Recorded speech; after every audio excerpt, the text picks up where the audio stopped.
Paz do Senhor, irmãos. Amém. Paz do Senhor, irmão. Amém. Graças a Deus. Deus continue abençoando. Pastor Júnior, juntamente com todo o ministério, obreiros e obreiras desta casa. Venho acompanhado da minha esposa, alguns conhecem, Jari e Yolanda. Satisfação de ver novamente, pastor Ron. Vai ouvir uma mensagem repetida, eu vou pregar mesmo, que eu preguei no sábado passado. A gente vai voltando. Amados, segundo livro de Samuel, capítulo 21.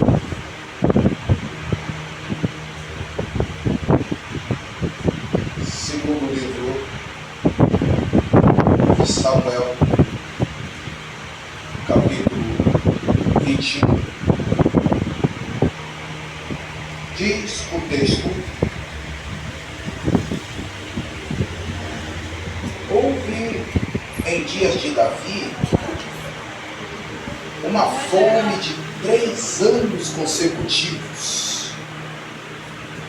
Davi consultou ao Senhor e o Senhor lhe disse: a culpa de Saul por causa daquela casa de sangue que matou por gibeonitas. Você toma assento. Aleluia. Glória a Deus.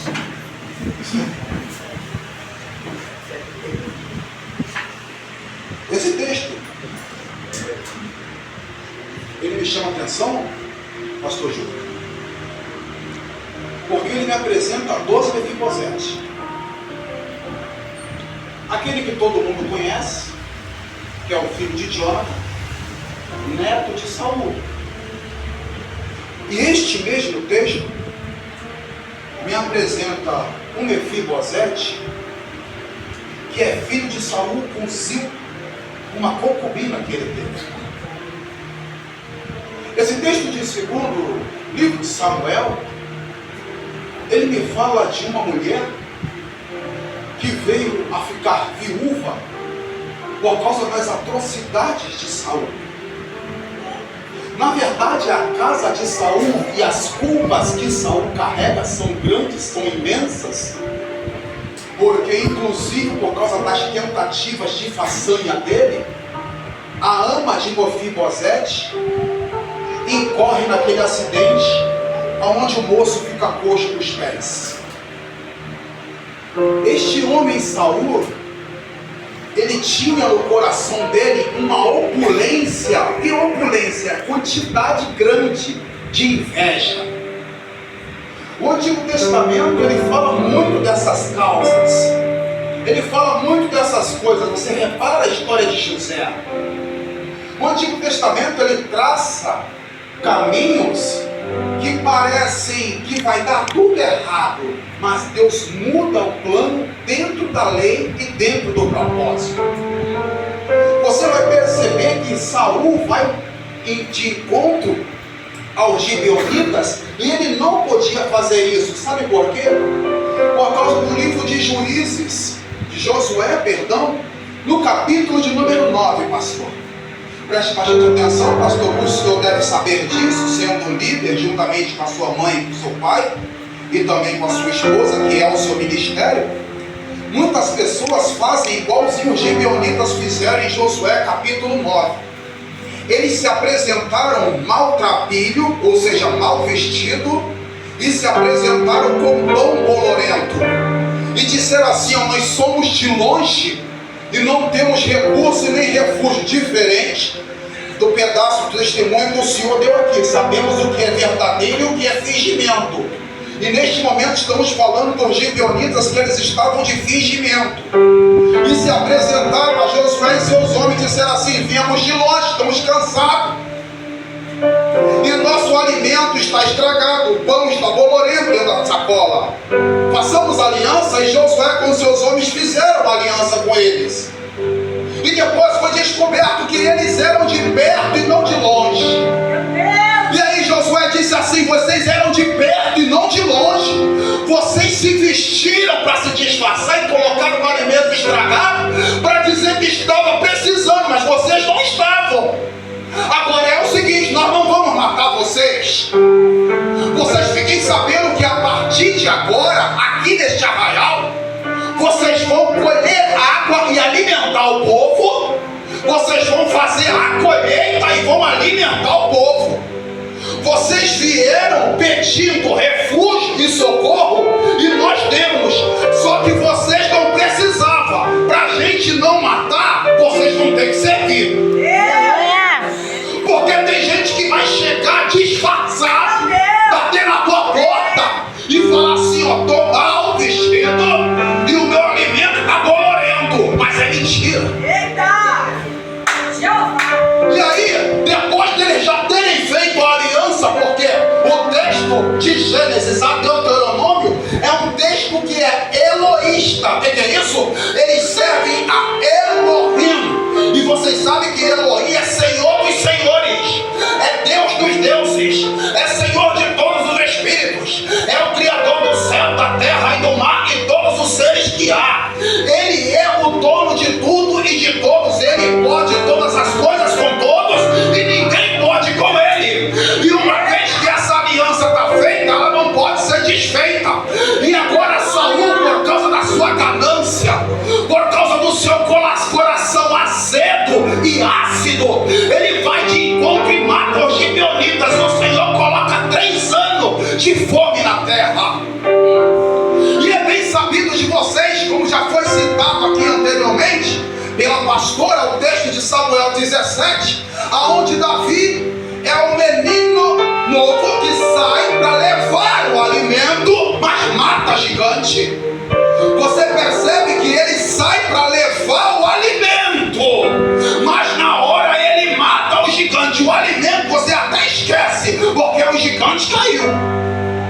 E você percebe que nesse texto já havia sido dito que quem vencer o gigante vai casar com a minha filha mais velha, disse Saul.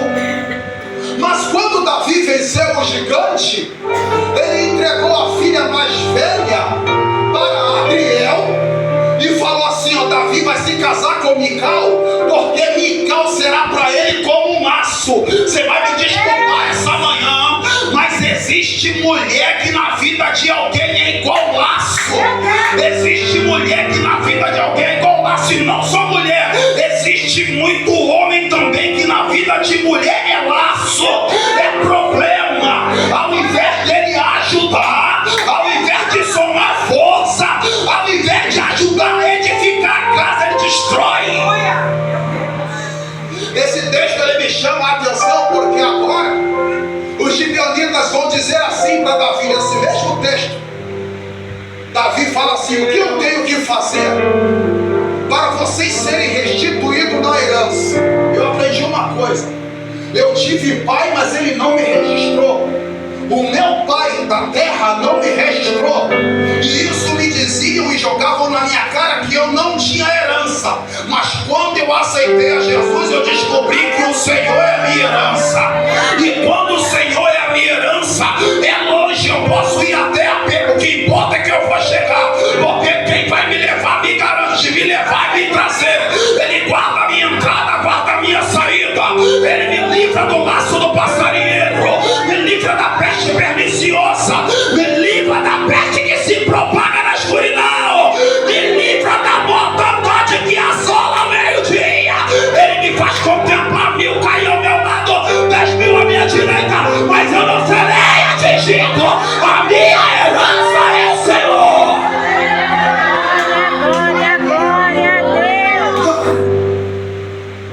O que eu tenho que fazer para que o Senhor restitua a herança, gibeonitas? E os gibeonitas respondem assim para Davi: nós não temos problema com Saul, nem de ouro, nem de prata, evangelista.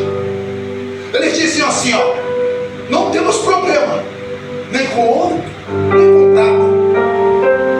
Mas este Saul tentou exterminar a nossa nação da terra. Aí Davi pergunta assim, o que vocês quiserem que eu faça, eu vos farei.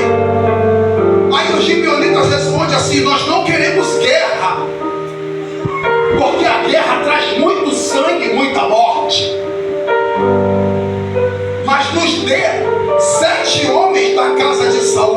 E nesse instante, Saul já é morto.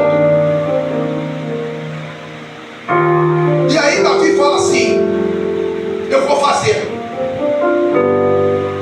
E aí ele vai chegar em Mispa e vai dizer assim: tem quantos filhos aí? 2. Concubina de Saul? Sim. Por mais que você não fechava nas atrocidades do seu esposo, cujo você era concubina, teus 2 filhos tu vai ter que entregar. E isso é dramático, porque quem já sofreu perda sabe a dor que é. Mas esse drama está me apontando que existem alianças, desculpa, irmãos, que não deve ser feito. O moço louvou aqui e falou assim: tem gente que você precisa deixar ir.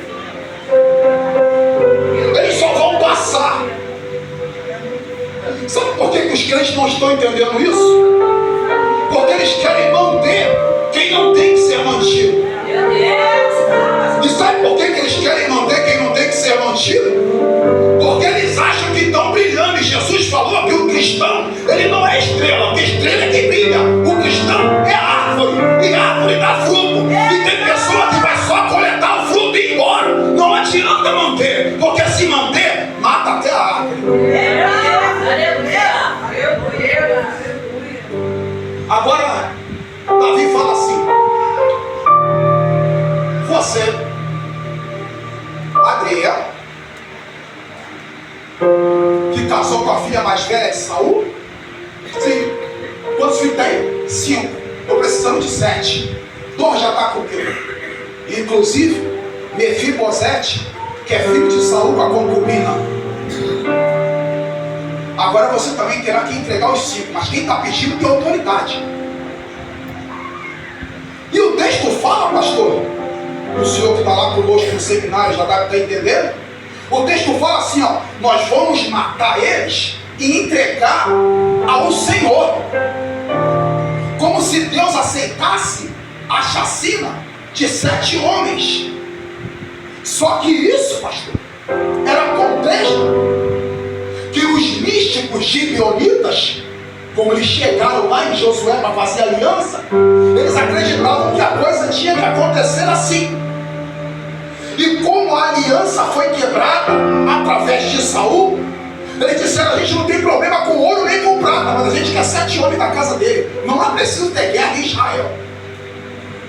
E isso é porque eles são místicos, porque Deus não aceita sacrifício humano. Agora, a mesma moça, a mesma mulher que perdeu o filho que ela havia tido de Saul, que eram 2, ela está sabendo que aonde deixaram Saul encravado na parede. Eu fico pensando, às vezes, as pessoas às vezes são eliminadas, eles não morrem. O pessoal que trabalha com tráfico não morre, eles são eliminados. Diferente. E as pessoas vão lá e desenham ele na parede. A diferença é que cravaram Saul na parede. E Davi fala assim: aonde está? Aonde levaram os ossos? Porque para ela ser, para a viúva ser recompensada da herança, o túmulo tinha que estar no sepulcro. Mas como ele era homem ruim, violaram até o sepulcro. Mas Davi fala assim: ela perdeu até os 2 filhos. Mas sem herança ela não vai ficar. Para onde levaram os ossos? Levaram para tal lugar. Manda buscar. E manda restituir no lugar. Só que ela dá uma lição muito importante. Porque o texto vai falar que isso é no período da semeadura e da colheita. E isso tarda pelo menos 6 meses. Tem gente que ora um dia e já acha que é digno de receber alguma coisa. Tem gente que ora 1 minuto e acha que Deus está obrigado a responder. E eu estou vendo uma mulher que perdeu o esposo, que era Saul, e os 2 filhos, sem ela ter feito nada. E ela está 1, 2, 3, 6 meses, que é de maio a final de outubro. Ela está de missão a Namíbia. ela estendeu um pano de saco, que é um pano de humilhação, e ofereceu um sacrifício. E ela acampa naquele lugar. E o texto vai dizer que quando os urubu vinha de dia para tentar mexer no sacrifício, ela espantava ele com uma toalha. Porque tem urubu que só vai chegar quando tu oferecer sacrifício. O texto vai me dizer que ela pega uma estaca e coloca fogo à noite para espantar as bestas feras, porque queriam mexer no sacrifício. Sacrifício que você faz é entre você e Deus. Você espanta o urubu de dia e jota as feras com a tocha de fogo à noite, porque está escrito que o fogo arderá continuamente no altar e não se apagará. E se você for ao altar, aonde você foi, você ofereceu sacrifício, aí tem fogo, e aonde tem fogo não tem fera. Me lembra, na verdade, um poeta antigo, pastor, não sei se é do seu tempo, se é bem novo, eu acho que é. Me lembra um poeta antigo que ele dizia assim, ó: você com uma arma, com um revólver na mão, é um bicho feroz. Fera com arma não me espanta. Da onde eu vi? Não.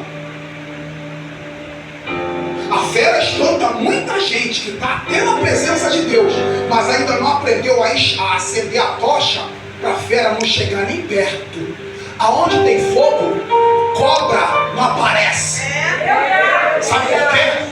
Cobra sente o calor, mas ela tem medo da fumaça. Agora vai me dizer o texto em Apocalipse 5:8, que lá no céu existe o incensário, e a fumaça do incensário sobe e se mistura com a glória. Quem está em treva não sabe diferenciar o que é fumaça e o que é glória, mas uma coisa eu sei: aonde tem glória, a fera é espantada. Esse texto ele narra muitos dramas, meu bem-vindo. Quando Abner leva Davi até Saul, depois dele ter matado o gigante, e apresenta a ele, o mesmo texto vai me dizer que depois Abner vai à expedição contra Davi. Tem gente que vai até te apresentar, mas depois, por causa da ganância e por causa da cadeira, ele vai fazer incursão e expedição contra você. Quer a igreja lá? Vai não. Enquanto está ofertando, tá bom. Deixou de ofertar? Vai não. Vamos lá na tenda de Saul. Mas lá tem o quê? Lá a gente não vai ter problema nem com ouro nem com... E esse mesmo Abner, ele enfrenta uma situação que é o problema na casa de Isbosete. Lembra? Parece Mefibosete, né? Mas não é. E esses homens vão entrar na casa daquele homem inocente, e o texto vai dizer que ele está dormindo ao meio-dia. E entra dois homens lá dentro, como se fosse para colher os grãos de trigo e de cevada. Por isso que eu falei, cuidado com quem faz aliança. Porque tem gente se apresentando, dizendo assim: eu só vim buscar pão e cevada, mas na verdade vão querer te ferir na costela. Que mensagem é essa, pastor? É mensagem de confronto? Não, isso aqui é mensagem de acertamento. Porque muita gente com aliança errada na própria família que faz maior covardia com você, desde que você se decidiu por Cristo, vivem metendo a língua na tua vida, vivem criticando a igreja que você frequenta, vivem criticando o Deus da Bíblia, vivem criticando o Cristo, o Filho do Deus Altíssimo, mas tu não sai da casa dessa raça que não tem aliança com Deus, e tu faz aliança com Ele, e por isso corre risco de morte, e por isso não consegue se firmar na verdade, porque está frequentando o lugar errado. E o texto vai me dizer que 5 anos depois da morte de Saul, lá no combate de Gilboa, o Abner é que vai colocar Isbosete como rei de Judá, porque ele é filho de Saul. Só que lá aonde Davi estava, ninguém estava entendendo que ele era o rei. Estavam entendendo que Davi é o rei. E agora você tem um problema, porque são dois reis disputando o trono. E trono é cadeira. E tem gente que nunca plantou um pé de tomate, mas acha que já pode chegar e herdar a cadeira. Tem gente que nunca foi se dedicar à oração no momento que precisa da perseverança, mas acha que é digno de herdar lugar na mesa da libertação. E aí o pastor não coloca, a pastora não coloca, o pastor está sem visão. Eu vou para outro lugar. Por quê? Porque lá no monte onde eu fui, profetizaram para mim e disseram que a minha chamada, o meu ministério está atrasado. Escute, redobre atenção e ouça. Ezequiel capítulo 14 vai dizer assim, ó: vem os anciãos, os principais sacerdotes, me consultar a ti, Senhor. E o Senhor respondeu: filho do homem, avisa para eles que eu vou responder segundo o ídolo do seu coração. Por quê, pastor? As pessoas vêm na presença de Deus com ídolo no coração. Eu estou falando de quê? Estou falando que em vez deles virem para adorar de espírito e verdade, eles vêm primeiro para pedir. E isso você causa o quê? Você causa desejo no seu coração que vira ídolo. Aí Ezequiel fala assim: olha, o Senhor está dizendo que Ele vai responder segundo o vosso coração. E é por isso que tem muita profecia que bate no monte, mas não bate na igreja. Sabe por causa de quê? O que bateu lá era ídolo do coração. Porque tem gente achando bonito sentar na cadeira porque acha que é glamour, por causa do que a internet passa, mas ninguém sabe qual é a realidade. Por isso que quando vem para a cadeira despreparado, logo você vê, ele volta a dar tiro, ele volta a cheirar, ele volta a fumar, ela volta a se prostituir. Tu vai no baile da Ventém, ele tá, tu vai no baile do não sei aonde ele tá, tu vai em tudo quanto é lugar, ele tá. Você, mas fulano não era cristão? Era, mas todo o tempo só cobiçou a cadeira. Que a cadeira toma, mas com ela vai a corrupção. Mas me olhe bem para cá. O texto vai dizer em Deuteronômio 13, coadunar com Ezequiel 14, 9, você pode conferir comigo? Vai dizer que Deuteronômio 13 vai dizer assim, ó: se o profeta em vosso meio se levantar, escute, ele está falando assim, ó, o profeta, é Deus falando atrás de Moisés: se o profeta em vosso meio se levantar e profetizar, e tal sinal acontecer, mas este profeta dizer: vamos e sigamos a outros deuses, não vá, porque eu, o Senhor, vos provo para saber se verdadeiramente ama o Senhor vosso Deus de todo o coração. Ele está dizendo: se o profeta falar, vamos após outros deuses. Agora Ezequiel vai dizer assim, ó: se o profeta se enganar, eu, o Senhor, o iludi para destruir ele e quem vem me consultar através dele, porque estão com o coração cheio de ídolo. Eu vou, mas eu espero que o pastor me veja, eu espero que a pastora me veja, para me reconhecer, porque eu quero sentar na cadeira.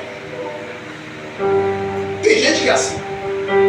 E isso aqui, esse contexto, ele ronda esse tipo de drama, que é tudo por causa de poder e ganância.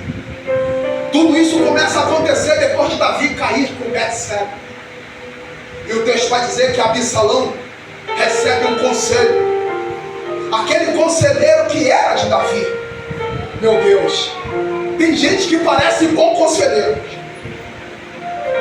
mas quando você está na pior, ele deixa de aconselhar quem está na pior para aconselhar quem está subindo, galgando, mesmo que sendo por usurpação. Preste bastante atenção, tome atenção e ouça.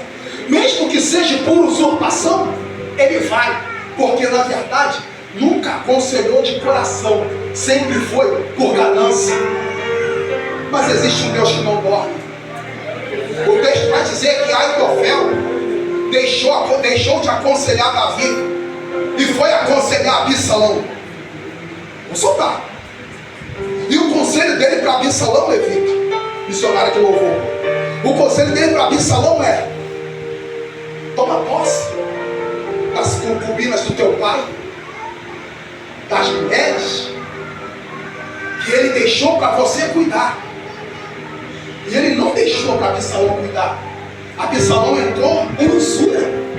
Mas o conselho errado é assim, ó, esse negócio de ficar se guardando na igreja, tá por fora. Toma posse. É varoa? Tá contigo? Toma posse. Conselho de Aitofel. Não, mas eu não casei ainda não. Toma posse, varão. Conselho de Aitofel. E batom e fumacê é cheio de Aitofel. Ele sabe que tu não tá, sabe que a pessoa não tá na posição e fala assim: não, mas vai lá, você pode. Não, você tem que conhecer primeiro. Esse negócio de casar, de se guardar para casar, isso aí tá por fora.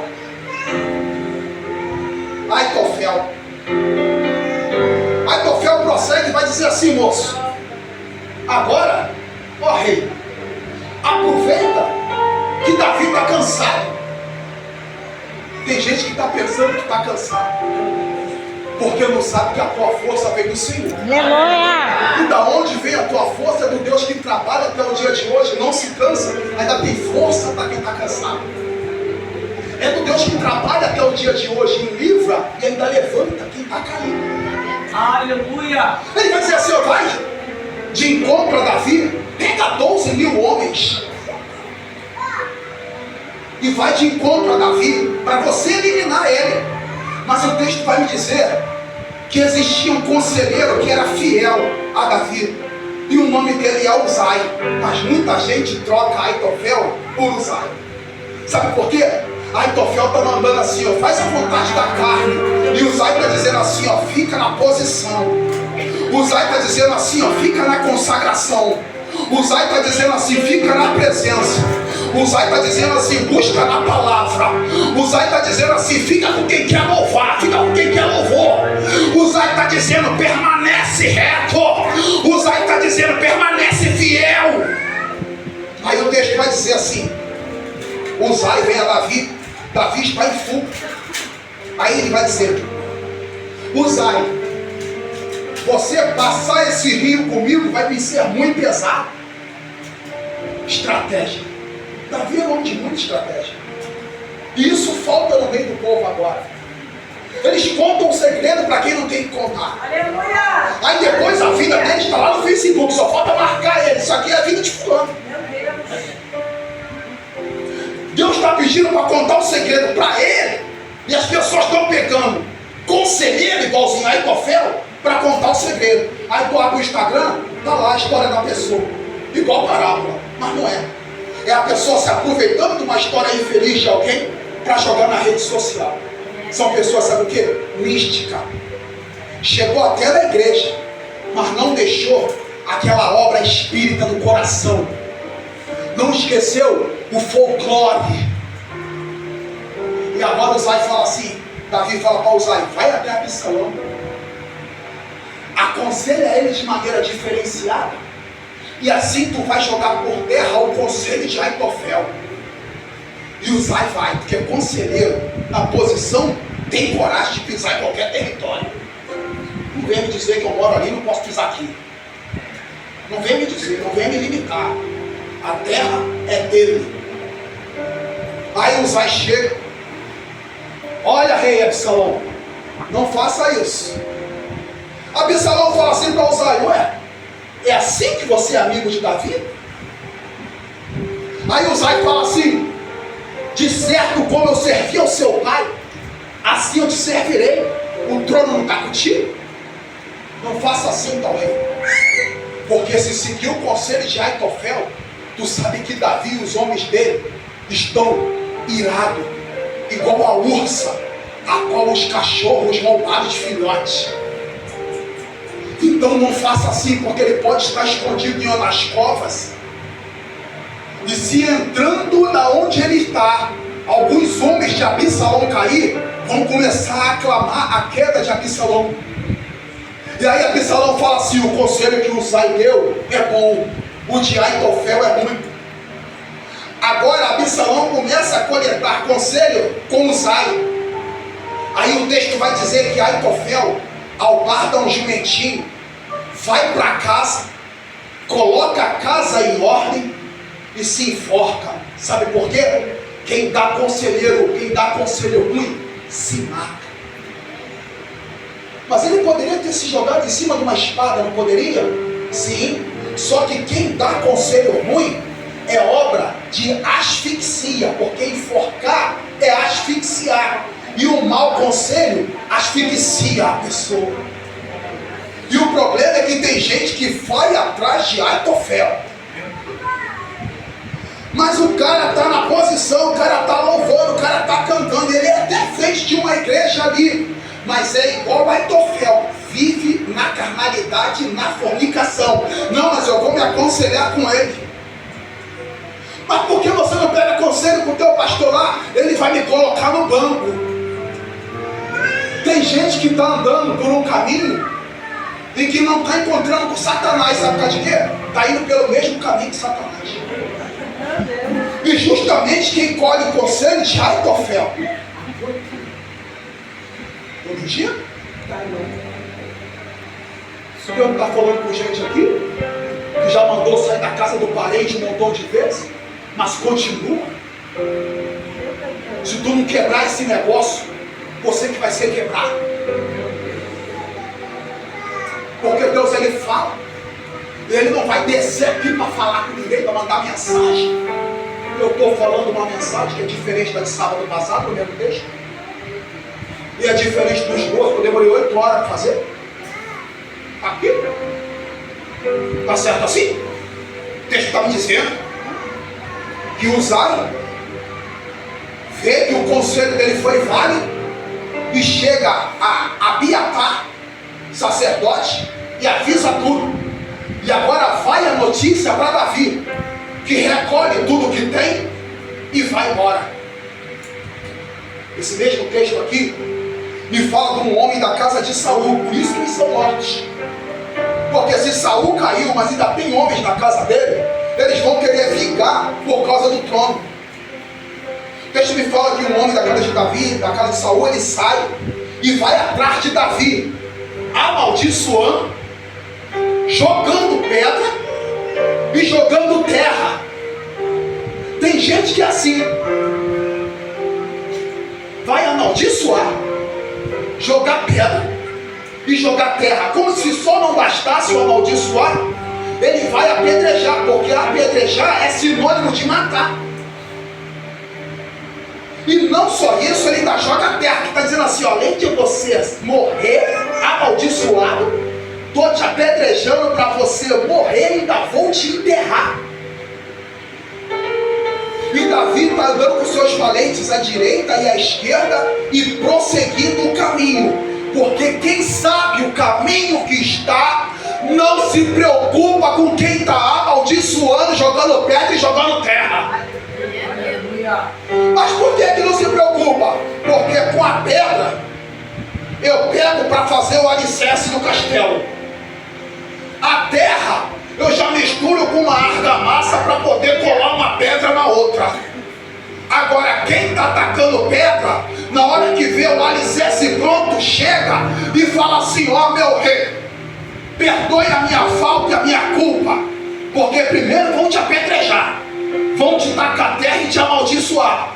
Depois que vê que Deus te deu uma bonança, vão chegar até você e pedir perdão.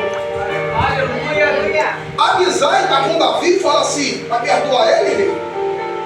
Por quê? Ele não é digno de morte? E Abisai é filho de Zeruia. Abisai, Zeruia e Joabe, capitão, é da mesma família. E esse mesmo Joabe vai lá e elimina Abner, porque ele foi na incursão contra Davi. O que o texto está dizendo, que a probabilidade de você se vingar é nenhuma. Mas está escrito em Hebreus 10:30, a mim pertence a vingança, eu retribuirei. O texto está dizendo que a única coisa que você tem que fazer é prosseguir. Não, mas eu vou orar para Deus julgar a minha causa. Deus não vai julgar a tua causa. Ele não é juiz de causa perdida. Ele é juiz de causa que é vitoriosa. E causa vitoriosa é quando você entrega na mão do Senhor, deixa Deus agir, sem sentimento de mágoa. Eu quero que fulano desça, eu quero que fulano padeça, eu quero que fulano apodreça. Não, Deus não vai atender. Isso é feitiçaria, não oração. O próprio Joabe foi lá e eliminou. Agora, Davi, ele vai prosseguindo. Ele fala assim: ele me amaldiçoou, Abisai, mas eu sei o que eu fiz. Ele está amaldiçoando, mas eu sei qual é a minha parcela de culpa. Agora você preste atenção que Davi está dizendo assim, ó: se ele está me amaldiçoando, porque o Senhor mandou ele me amaldiçoar. Mas Davi sabe qual é o pecado dele. Mas tem gente que chega na igreja dizendo que não tem culpa nenhuma, e que está padecendo e que está sofrendo, e é por nada. Ora, se o texto de Provérbio vai dizer: como o pássaro no seu vaguear e a andorinha no seu voo, o caminho da pedra, a cobra na pedra, assim a maldição não é sem causa. Tem gente que chega, pastor, e diz: eu sou inocente, eu não tenho culpa não, eu não fiz assim não. Mas Davi fala assim: Abisai, e Abisai, filho de Zeruia, ele matou Isbi e Benob. Como Davi enfrenta os 4 gigantes, Isbi e Benob tentou matar Davi. Existe aliança que vale a pena, que é aquela que derruba gigante, os gigantes vão derrubar você. Esse é o tipo de aliança que vale a pena. Abisai, filho de Zeruia, matou Isbi e Benob, quem tentou matar Davi.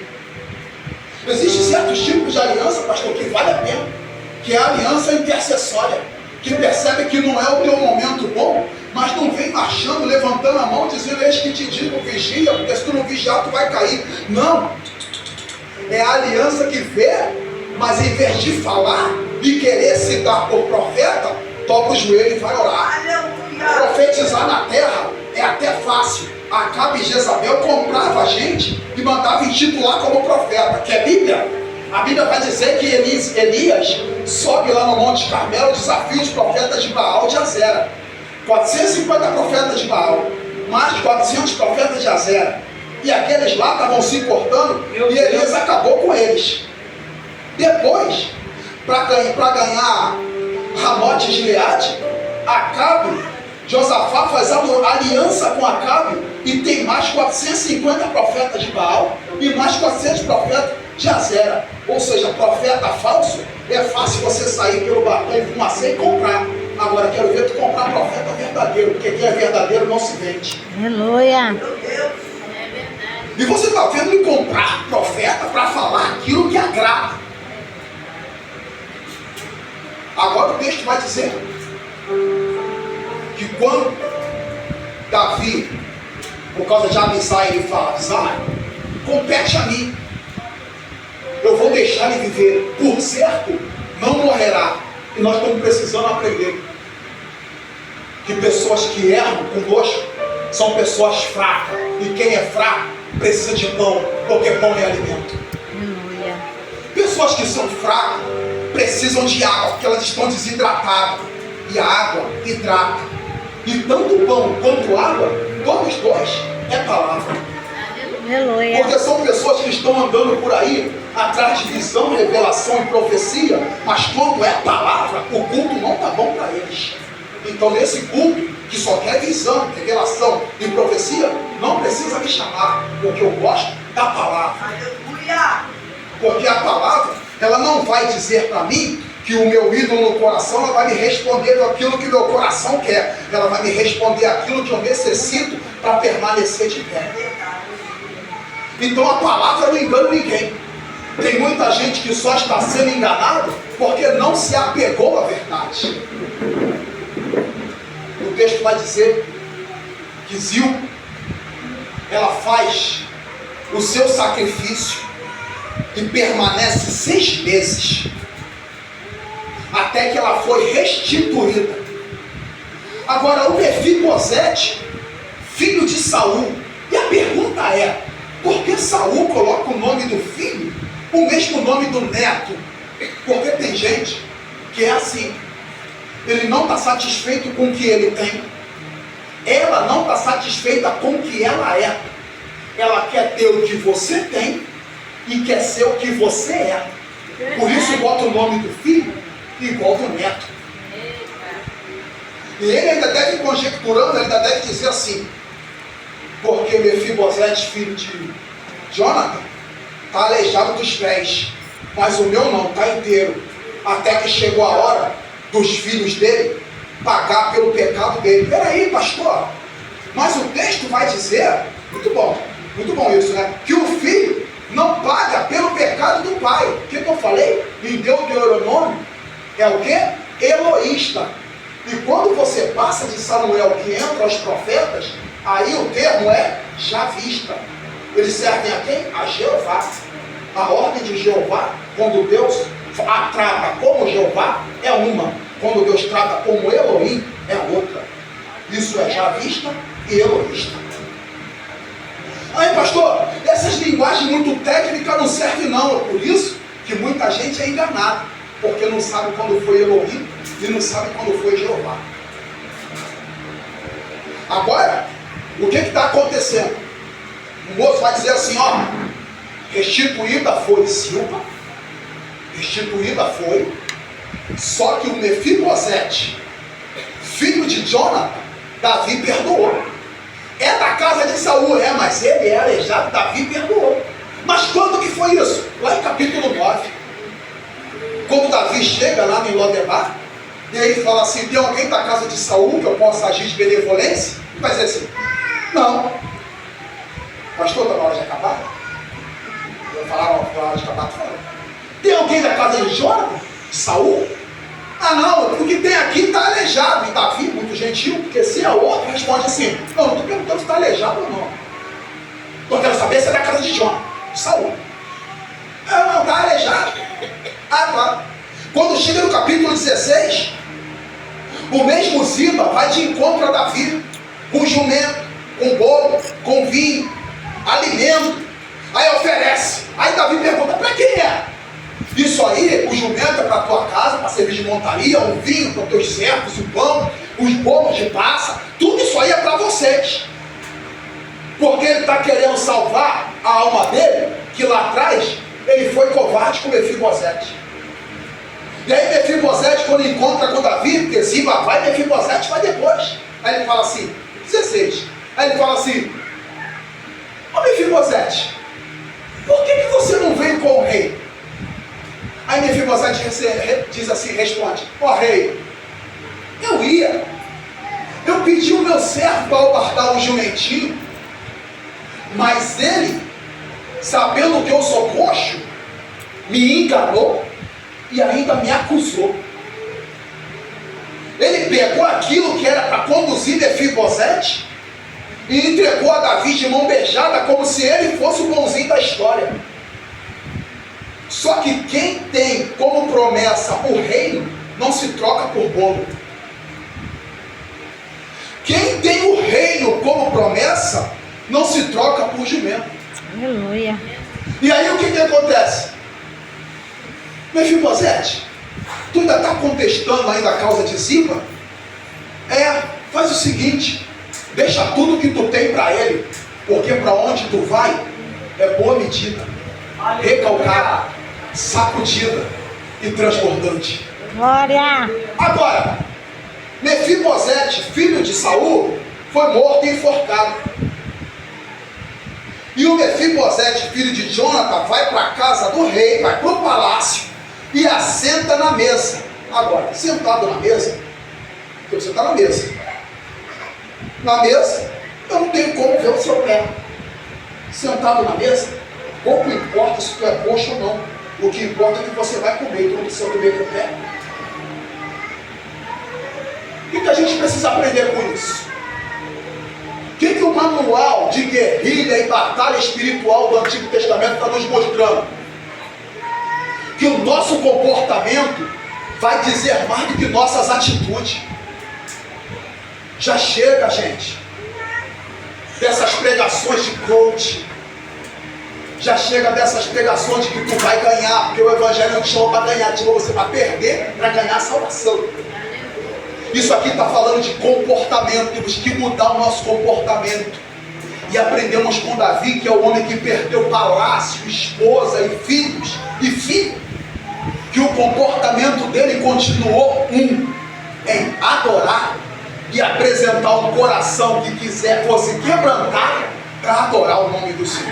Aleluia. Nós precisamos voltar para o caminho da verdade, porque estamos enganados com algumas pregações que andam pregando, com essas coisas que vocês veem na internet. E agora você pasma, porque tu sai daqui hoje com o conhecimento de 2 Mefibosetes, que só te apresentaram um.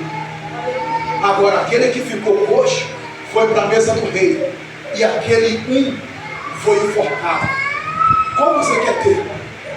Aquele que mesmo aleijado vai para a mesa do rei, ou aquele que é morto e enforcado? Porque morrer enforcado é sinônimo de humilhação, é asfixia. E o que Deus tem é melhor. Agora, o caso de Mefibosete ficou coxo, é um. A tua causa é outra. Agora, a causa de Zilpa foi que ela perdeu 2 filhos, sendo ela inocente. Mas ela se consagrou e fez o propósito durante 6 meses. O que tu precisa mudar? Qual é o propósito que você precisa fazer que você ainda não fez? Talvez seja isso que Deus quer que você faça. Um renovo espiritual, um propósito para a sua própria vida. Aleluia. Justamente para você não fazer aliança com um homem igual Saul. Justamente para você não cair nas mãos de Absalão. Justamente para quando tiver que acontecer a honra de Deus na tua vida, ninguém possa impedir. Nesta manhã eu agradeço a oportunidade. A igreja fica essa palavra em nome de Jesus.